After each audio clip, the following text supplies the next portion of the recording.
Sir ప్రధాని తెలంగాణ పర్యటన గురి తప్పిన బాణంలా మారిందంటారా? ఎందుకంటే 5 రాష్ట్రాల ఎన్నికల తర్వాత తెలంగాణలో బీజేపీకి జవసత్వాలు ఇవ్వడానికి వచ్చిన ప్రధాని అసలు విషయం వదిలేసి ఏదేదో మాట్లాడి చివరికి తన పర్యటన లక్ష్యాన్ని దెబ్బతీసుకున్నారంటారా? అంటే తెలంగాణలో మోడీ పర్యటన బీజేపీ రాష్ట్ర నాయకులకు కూడా అసంతృప్తి పాల్చేసింది. పార్టీ నాయకులకు సమయం కేటాయించకుండా చంద్రబాబు నాయుడు ఇంట్లో గంటా 10 నిమిషాలు గలిపారు. పవన్ కళ్యాణ్ ఇంటికి వెళ్ళి పరామర్శించి అక్కడ గలిపాడు. అది కూడా తెలంగాణ గడ్డపైన ఆంధ్ర నేతల్ని కలవడంతో తెలంగాణ సెంటిమెంటు రగలటానికి అవకాశం ఏర్పడింది. సో భారతీయ జనతా పార్టీ రాష్ట్ర నాయకులు తలపట్టుకుంటున్నారు.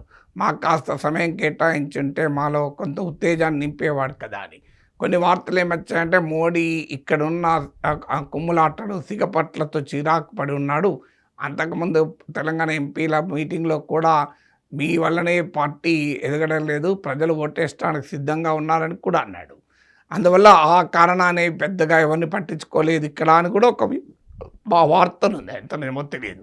కానీ తెలంగాణ బీజేపీ మోడీ వచ్చిపోతే కదలదు కదా. పార్టీలో అంతర్గత కుమ్ములాటలు పోవాలి, పార్టీ యొక్క బలమైన ప్రతిపక్ష పాత్ర పోషించగలగాలి. కానీ ఇప్పుడు ఆ పరిస్థితుల్లో తెలంగాణలో బీజేపీ లేదు, వచ్చిన అవకాశాన్ని కూడా ఉపయోగించుకోలేదు కదా. లోక్సభ ఎన్నికల్లో 35% ఓటింగ్ వచ్చింది, బీఆర్ఎస్ కన్నా డబుల్ ఓటింగ్ వచ్చింది. దాన్ని నిలబెట్టుకొని ఉంటే బీఆర్ఎస్ కన్నా ముందు ఇలా ప్రిన్సిపల్ అపోజిషన్ స్పేస్లో ఉండేది కదా.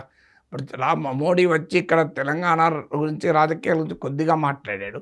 మిగతాదంతా ఆయన ప్రైమ్ మినిస్టర్గా ఏదో పార్లమెంట్లో ఇవ్వాల్సిన స్పీచ్, పాలసీ సర్కిల్స్ ఇవ్వాల్సిన స్పీచ్ ఇచ్చి వెళ్ళిపోయారు. దాంతో దేశమంతటా మోడీ పర్యటన చర్చకు వచ్చింది. కానీ రాష్ట్ర బీజేపీకి ఏం ఉపయోగపడేది? అందులో బంగారం కొనొద్దన్నాడు.